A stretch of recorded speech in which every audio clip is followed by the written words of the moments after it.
অস্থির মন শান্ত হবে কিভাবে?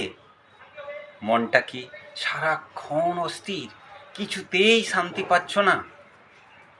সকাল থেকে কাজ করেই যাচ্ছ, আর মাঝে মাঝে ফোনটা স্ক্রল করে যাচ্ছ, তারপর মনে হচ্ছে কিছু একটা ঠিক নেই।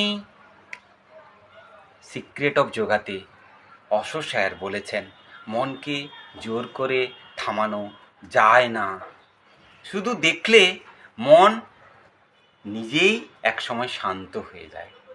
আর আমাদের সায়েন্স বলছে মন যখন বারবার ঘুরছে তখন মস্তিষ্কের ডিফল্ট নেটওয়ার্ক বেশি সক্রিয় থাকে, একেবারেই অ্যাক্টিভ স্টেটে থাকে।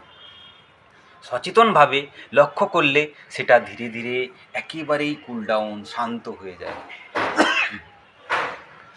নেচারোপ্যাথি বলে 5 মিনিট চোখ বন্ধ করে শুধু শ্বাসকে অবজার্ভ করো, লক্ষ্য করো। কিছুতেই বদলাতে যেও না, একেবারেই কিছু বদলাতে যেও না। আজ 5 মিনিট করো আর আমাকে লেখো মন শান্ত, একেবারেই কুল।